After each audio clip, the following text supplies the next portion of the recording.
네, 북한 해상에서 우리 공무원이 북한군에 사살된 사건과 관련해서 자진 월북 여부나 정부의 대응 과정 등을 둘러싼 논란이 가라앉지 않고 있습니다. 정부가 성급한 판단으로 혼선을 자초했다는 비판도 일부에서 제기되고 있는 상황인데요. 공무원 피사 사건 파장, 김용현 동국대 북한학 연구소장 그리고 김열수 한국군사문제연구원 안보전략실장과 함께 자세히 진단해 보겠습니다. 두 분 안녕하세요. 네, 안녕하십니까. 네, 공무원 A씨의 피살 과정에 대한 군 당국의 정보를 둘러싸고 조금 논란이 계속되고 있는 그런 상황인데요. 우선 이 군 당국은 피살 과정에 대한 기존의 판단에 변화가 없는 거죠? 확인 좀 하고 가시죠. 원래 이제 최초에는 월북 의사가 있었고, 그다음에 상부와의 통신이 있었고, 시신을 불태웠을 것이다 이렇게 판단을 했었던 겁니다. 예. 그렇지만 이제 오늘 국방부 출입기자단에 보낸 입장문을 보면 우리 군의 획득 첩보 사항에는 사살, 사격 등의 용어는 없었다 이런 이야기가 들어있고요. 예. 그리고 북측이 총격했을 정황 또 불태웠을 정황 이것은 단편적인 여러 첩보들을 조각조각 첩보들을 모아서 종합 분석해서 얻은 결과이고 상당한 시간이 소요된 후에 재구성한 내용이다라고 예. 이야기를 했습니다. 예. 결국 국방부의 입장이 그 처음 최초 발표와 완전히 입장이 바뀐 건 아니지만 조금은 국방부도 그 최초 입장에서는 좀 후퇴한 듯한 그런 입장들이 지금 나오고 있다 이렇게 우선 봐야 될 것 같습니다. 예. 실장님은 또 어떻게 해석하셨습니까? 네, 김용현 교수님께서 말씀하신 것 뭐 그대로 인정을 합니다. 국방부가 뭐 태도를 바꾼 건 아니고요. 이거 국방부가 발표한 내용에 대해서 해석을 하는 과정 속에서 해석을 잘못하는 사람들이 많이 있었죠. 그 차이라고 저는 봐요. 예. 저는 국방부의 발표를 신뢰합니다. 예. 군이 북한군이 개인 확인 AK-47 소총을 이제 사용한 것으로 추정하는 것으로 이 국회 국방에 보고한 것으로 알려지고 있는데요. 군은 그렇다면 이런 군은 어떤 경로를 통해서 이런 정보들을 좀 취합한다고 볼 수 있습니까? 우리가 가지고 있는 정보 자산도 굉장히 많고요. 또 주한미군이 가지고 있는 정보 자산도 굉장히 많이 있습니다. 그 외에도 뭐 전략 정보를 획득할 수 있는 자산도 많은데요.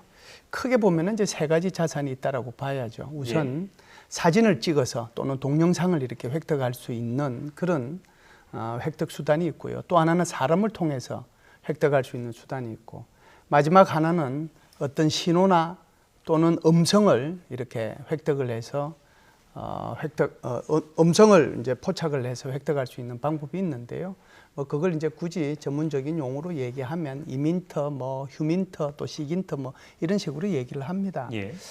우리 지금 서해 5도에는 다양한 이제 레이더들이 설치가 돼 있고요. 또 우리 군함에서도 레이더가 가동이 됩니다. 그래서 그런 레이더들을 통해 가지고 북한의 음성 정보 또는 신호 정보들을 우리가 획득할 수가 있고요. 마침 이제 그때에 미국의 뭐라고 할까요? 그 RC-135S라고 하는 그 정찰기, 이 정찰기가 서해상을 그때 비행하고 있었거든요. 예. 그걸 통해서 이게 RC-135S가 획득할 수 있는 게 두 가지입니다. 하나는 정찰, 또 하나는 감청이거든요. 그걸 통해서 획득을 했는데 결국은 우리 한국이 가지고 있는 정보 자산과 미국이 가지고 있는 정보 자산이 합해져서 우리 정부에서 지속적으로 얘기하는 조각조각된 첩보들을 정보로 생산해냈다 이렇게 말씀드릴 수 있습니다. 예. 가장 중요한 게 A씨 이제 사망 경위를 살펴보는 건데요. 북한이 통지문을 통해서 이제 사실을 공개했는데 우리 군의 어떤 분석과는 좀 많이 차이점 있는 부분이 있어 보입니다. 이 부분은 어떻게 좀 해석을 해야 될까요? 먼저 좀 말씀해 주시겠어요? 예, 북한이 보낸 통지문을 보면 크게 네 부분으로 구성이 돼 있지. 하나는 이제 사건 조사 결과고, 두 번째는 우리 국방부가 표현한 언어에 대해서 조금 불편하다는 거고, 세 번째는 사고 재발 방지를 하겠다는 거고, 네 번째는 이게 그 사과 표명 이렇게 이제 구성이 돼 있는데요. 전체적으로 보면 이 통지문의 4분의 3이 사건 조사 결과입니다. 예. 그래서 아주 급하게 사건 조사가 이루어졌고, 또 북한의 입장에서 보면 북한이 유리하게 사건 조사를 할 수밖에 없었던 거고, 그것을 통지문 형태로 우리한테 내려보냈는데요. 뭐 앞으로도 이제 논의가 되겠지만 굉장히 지금 북한이 보낸 통지문 자체만 분석을 하더라도 굉장히 우리 군이 파악하고 있는 내용하고 차이가 많이 납니다. 사실상 우리 군은 15시 30분에 실종자 A 씨라고 하는 분하고 북한에서 접촉이 있었다라고 얘기를 했는데 북한이 통지문에서는 저녁이라고 얘기하거든요. 저녁이라는 15시 30분은 아주 날이 훤해서 물체를 이제 훤히 볼 수 있는 상황이고 저녁이라고 하는 것은 그걸 잘 볼 수 없다라고 하는 것을 일부러 저녁이라고 표현을 했다라고 봐야죠. 두 번째는 80m 거리에서 서로 신원을 확인했다라고 하는데 육지에서도 80m에서 신원 확인 잘 안 됩니다. 그런데 배소리 들리죠. 파도 소리 들리고 한쪽에서는 기진맥진해 있는데 그걸 80m 거리에서 신원 확인했다라고 하는 것도 이건 상식적으로 이해가 안 되는 거죠. 예. 세 번째는 이제 도주할 듯 해서 무슨 뭐 사격을 했다라고 얘기를 하는데 아니 지금 이제 우리 국방부에서 발표하는 내용은 그게 아니고 어떤 의사를 가지고 이렇게 갔는데 도주할 듯 할 일이 없는데 그렇게 표현을 하면서 결국은 이제 부유물을 속아가는데 40분 걸렸다. 그러니까 사체는 손은 안 댔다라고 하는 거잖아요. 예. 그런데 뭐 이게 바닷가에 이게 어업 활동하시는 분은 잘 아시겠지만 이게 부유물 하나 태우는데 휘발유로 40분까지 이렇게 걸릴 일은 만무하거든요. 이런 것들도 다 제가 볼 때는 이제 뭐 좀 사실과 다른 그래서 지금 그 유엔에서도 북한 인권보고관이 얘기한 것처럼 사실상 북한이 통지문을 보내서 사과를 한 것은 굉장히 의미 있는 거라고 저는 생각을 해요. 예. 남북한 관계 75년 동안에 이렇게 빠른 시간 내에 사과 표명을 한 것은 굉장히 의미 있는 일이지만 여기에 지금 사건 조사 결과 한 그 내용을 보면 굉장히 허술하고 허점투성이가 많다. 그래서 예. 사과의 신뢰성과 진정성에 대해서는 좀 의심할 그런 것들도 있지 않느냐 이런 생각은 듭니다. 예. 그 가장 중요한 사망 경위와 관련해서 일단 우리 군의 발표를 신뢰하시고 북한의 네. 통지문에서는 좀 이해 안 되는 부분이 많다는 그런 해석이시고요. 교수님께서는 어떻게 해석하십니까? 저는 남북의 입장이 최초에 나왔는데 그 입장들을 한 반반 정도씩 우리가 좀 맞춰보면 예. 대체로 사실관계가 좀 어느 정도는 드러나지 않겠느냐 하는 생각입니다. 예를 들면 북측에서 정장 수준에서 그 사격이 명령이 됐고 예. 그것은 현실적으로 좀 그렇게 쉽지 않은 문제라고 봅니다. 그러니까 정장이라 하면 우리가 치면 대위 정도고 우리가 함정 그러면 함이라고 하는 것은 큰 배를 말하고 정은 조그만 배를 말하는 네. 겁니다. 그래서 정장이라면 아마 그 단속정에 타고 있는 인원이 한 뭐 10명에서 20명 정도일 것 같은데요. 그 정도를 지휘하는 지휘관이 사살 명령을 내린다는 게 그렇게 간단한 문제는 저는 아니라고 봅니다. 또 우리 해군 당국에서도 보면 감청 기록들이 그 상부와 통신하고 있는 것들이 좀 나온다 그렇게 밝히고 있지 않습니까? 예. 그런 부분들에서는 아마 저는 이제 북측이 정장 수준으로 그 제안해서 이 사건 자체를 북한 내부의 어떤 해군의 사기 문제랄지 이렇게 고려해서 좀 축소하는 듯한 느낌이라는 것이고요. 또 한편으로 우리가 보는 북한의 입장과 우리의 입장 차이에서 우리가 갖고 있는 입장에서도 어느 정도는 당시에 우리 군이 발표했던 것들이 조금 성급한 부분들도 있었다는 예. 판단입니다. 예를 들면 시신을 불태웠다 할지 이런 것들도 그 사실관계는 더 확인이 돼야 되겠습니다만 바로 그것을 발표하기보다는 전체적인 상황들을 더 보고 나서 그 진지한 또 심사숙고한 가운데 그런 정보 자산으로 그것을 만들어내는 다시 말씀드리면 첩보들이 계속 나왔을 때 그 첩보 하나 가지고는 정보가 될 수 없는 거거든요. 예. 그래서 그 첩보들을 다 맞춰보고 그것을 신중하게 판단하면서 정보화시키는 과정 이 부분에서 우리 군 당국도 좀 서두르지 않았느냐 하는 그런 점에서 보면 저는 남북이 어느 일방의 입장으로 다 이것을 다 설명할 수는 없을 것 같고요. 좀 더 확실한 것들은 더 지켜봐야 되겠습니다만 반반 정도의 사실관계들을 지금 확인할 수 있는 것 아닌가 하는 그런 판단을 하고 있습니다. 예. 그 시장님께서 이제 우리 군 당국의 발표를 일단 신뢰한다고 하셨는데 조금 전에 말씀하셨던 것처럼 좀 이 첩보 단계의 발표라서 좀 성급한 게 아니었나는 지적에 대해서는 어떻게 생각하십니까? 제가 생각할 때는요, 우리 군이 가지고 있는 첩보 자산, 수단, 그리고 분석 능력, 그것은 굉장히 높습니다. 게다가 이제 한미 당국이 같이 하는 건데요.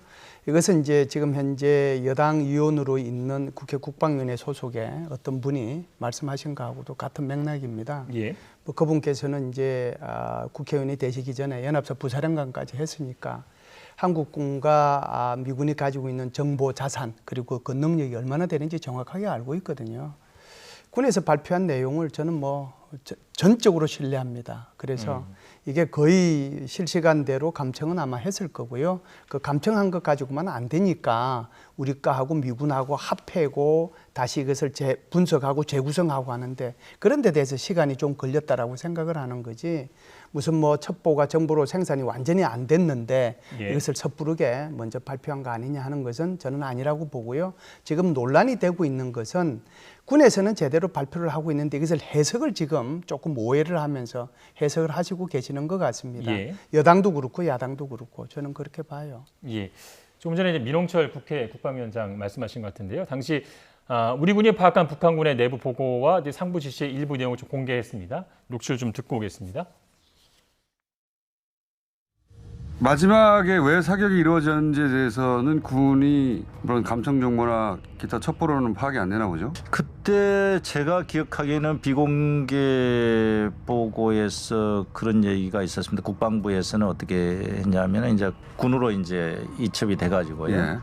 상부에 예. 보고를 하면서 그때는 이미 이제 전역이 된 거죠. 예. 한번 분실 분실했다가 찾아서 다시 예, 다시 이제 군이 인계 받았고요. 인계받아가지고 그러면 어떻게 처리할까요? 예. 상부에 보고하는 그런 과정 속에서 갑자기 이제 사격을 해라. 그래서 고속 단정이 왔다는 거죠. 예. 고속 단정이 와서 사격을 했다. 이렇게 저는 보고를 받았습니다. 그 사이에 네, 민홍철 국회 국방위원장의 뭐 약간의 설명이 있었는데 이 설명에서 좀 해석할 부분을 좀 짚어주시죠. 예, 저는 우선 이런 생각을 합니다. 이분이 국회 국방위원회 위원장이신가요? 예, 제가 뭐 정확하게 그렇습니다. 잘 모르겠습니다만은 그래도 위원장이시면 어떤 그 언론에 인터뷰를 한다고 질문을 했을 때 그 그대로 대답하면 안 돼요. 거기에 사실상 국가 기밀이 들어있는 거거든요. 그래서 이거 비공개로 회의한 거 아니에요. 비공개로 회의했으면 이분이 국회 국방위원장이면 이것을 공개해서는 안 된다는 거예요. 예. 그런데 일단 이제 공개했다라고 하는 것에 대해서 저는 조금 좀 아쉽다는 생각이 우선 들고요. 두 번째 이제 말씀드리고 싶은 것은 지금 이제 이분께서 말씀하신 내용에 대해서 국방부가 그게 다 맞다라고 했으면 괜찮은데 국방부가 적극적으로 반박을 했잖아요. 이게 바로 사살해라, 뭐 적극 사살해라 그런 말을 들은 것이 아니고 나중에 이제 우리가 확인을 해보니까 여기 통화하고 보고하고 다시 지시가 내려온 과정 속에서 그걸 종합해 보니까 그렇더라라고 국방부가 적극적으로 지금 반응하고 있는 거거든요. 그래서 제가 말씀을 드리는 것은 국방부가 얘기하는 것을 사실로 두고 해석을 할 때 그 해석이 곡해가 되어서는 안 된다. 예. 사실대로 얘기를 해야지 자기의 어떤 의견이나 판단이 이 속에 사실에 들어가서 이것을 확장하거나 자기 나름대로 해석을 이렇게 전달하는 방식이 되어서는 곤란하다. 그 말을 제가 지금 지속적으로 하고 있는 거예요. 예. 이분뿐만이 아니라 다른 분들도 그렇게 얘기를 하고 있단 말이죠. 다른 이 건에 대한 다른 어떤 문제에 대해서. 네. 하지만 이제 국방부 발표에 대해서 뭐 일부 언론의 보도라든가 이런 부분들이 확인이 뭐 안 되거나 아니면 현실적으로 확인할 수 없는 부분들이 있어서 이제 그런 논란들이 계속되고 있는 거 아니겠습니까? 어떤 부분들이 있습니까? 역시 이제 뭐 지금 상황에서는 우리가 이번 사건에서 가장 중요한 팩트 확인은 감청 자료인 것 같습니다. 예. 이 자료들이 사실관계를 설명하는데 많은 유용한 그 내용을 담고 있다고 봐야 되는데 그렇지만 이 감청 자료가 외부에 공개되거나 또는 경찰에 넘겨지거나 이런 식으로 가는 것은 바람직하지는 않습니다. 또 예. 그런 전례도 없습니다. 결국 이 감청 자료와 관련된 부분은 전체적으로 국회 국방이나 또는 정보위 의원들 수준 정도에서 간접적으로 확인되는 정도에 그치는 게 적절하다는 생각이 들고요.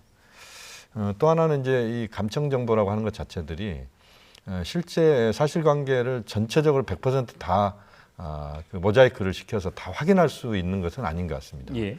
예를 들면 그날 사격이 이루어진 시간 이후에 그 부유물이 태워졌다고 하는 북한의 주장에 따르면 그 시간이 야간입니다. 예. 그 야간이고 그 야간 시간에 그 외부에서 볼 수 있는 예를 들어서 그 외부에서 감청이랄지 또는 여러 시설을 통해서 그것을 볼 수 있는 것은 명백하지는 않습니다. 예. 그렇게 보면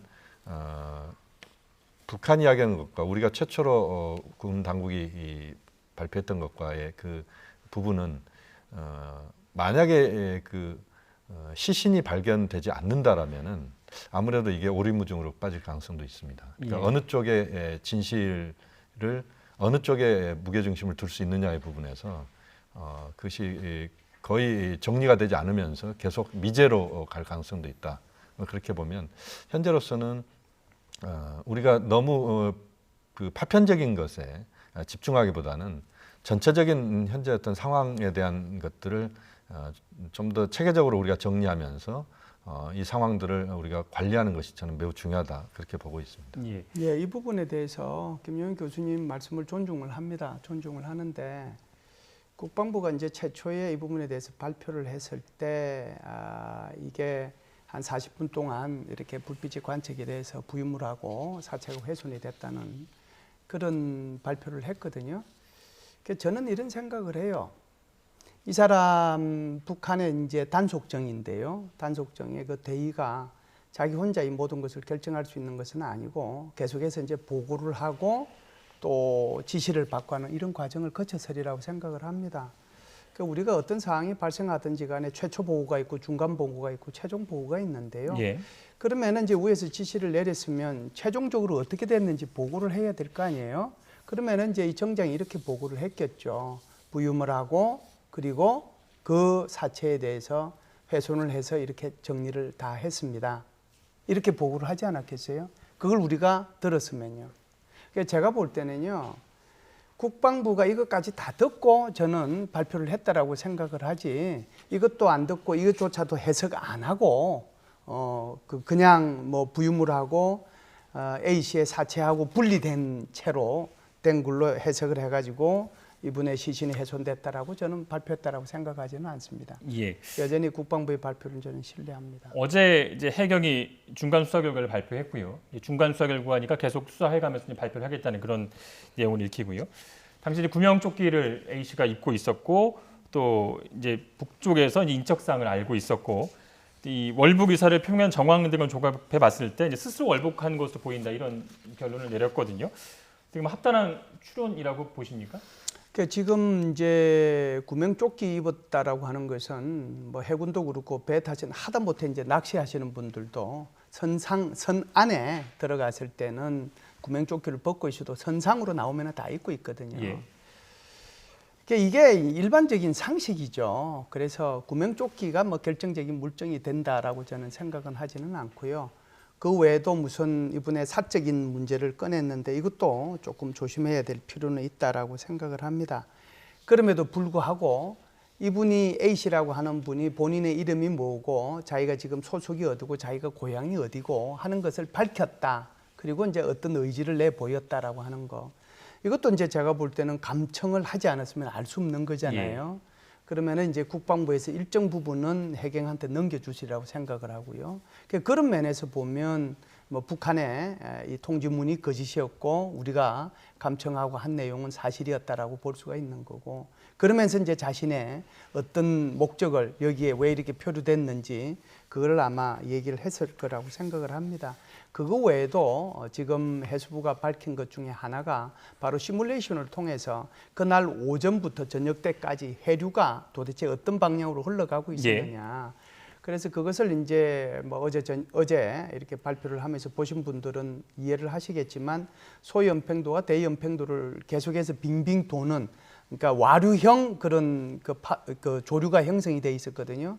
그래서 만일 그쪽에서 실종이 됐다라고 한다면 절대로 자신의 의지 없이는 그쪽으로 못 갔을 거다. 예. 저는 거기에 동의합니다. 그런데 소연평도에서 이분이 만일 실종이 되지 않고 조금 더 다른 곳에서 실종이 됐다면 왜 그러냐 하면 소연평도에서 실종이 됐다라고 하는 것을 그 선원들이 알게 된 것은 12시 30분이잖아요. 그런데 그분이 그날 새벽 1시 반에 잠시 일이 있다고 나갔단 말이죠. 예. 그러면 1시 반부터 12시 반까지 이분의 행적은 묘연한 거예요.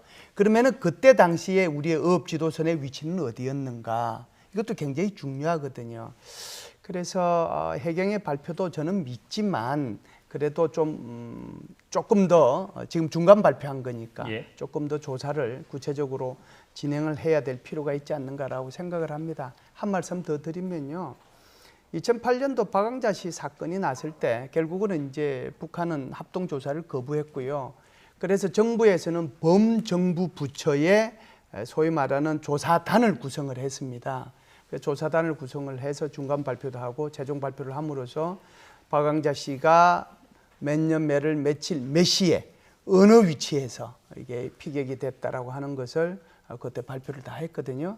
그런 차원에서 보면 해경의 중간 발표는 중간 발표고 예. 최종 발표를 위해서는 범정부 차원 그리고 민간인까지 전문위원들이 들어가는 조사단이나 조사위원회를 구성해서 이 사건을 정말 철저히 조사해서 다시는 재발이 되지 않는 그런 노력이 좀 필요하지 않겠나라고 생각을 합니다. 예, 뭐 결론까지 내주셨는데요.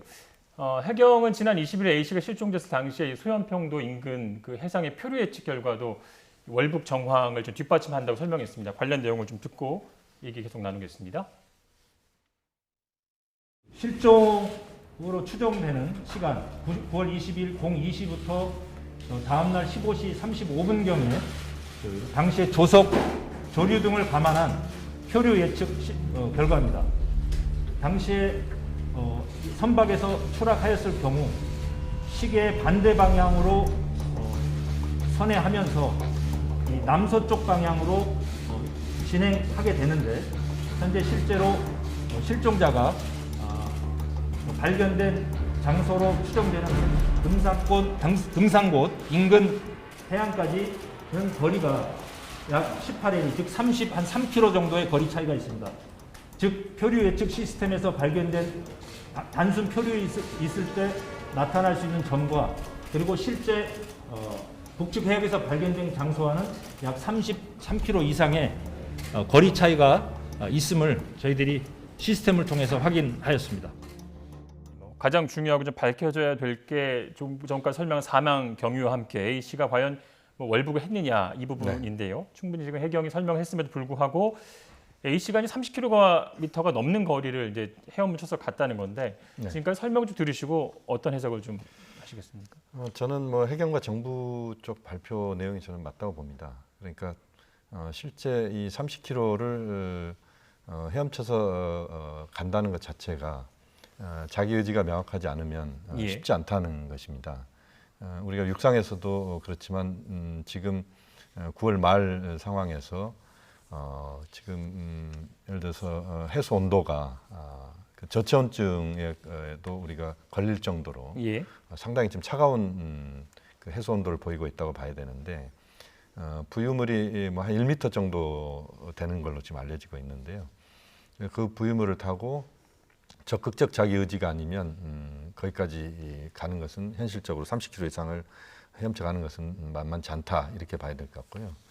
북측에서는 이제 월북이라는 표현보다는 이제 불법 침입이라는 표현을 썼는데 제가 볼 때는 북측의 그 정장 수준이랄지 또는 그 단속정 수준에서는 불법 침입이라고 상부에 보고하는 게 가장 적절할 거라고 봅니다. 왜냐하면 그렇게 해야 사살 과정이랄지 이런 부분들에서 자신들이 면피할 수가 있거든요.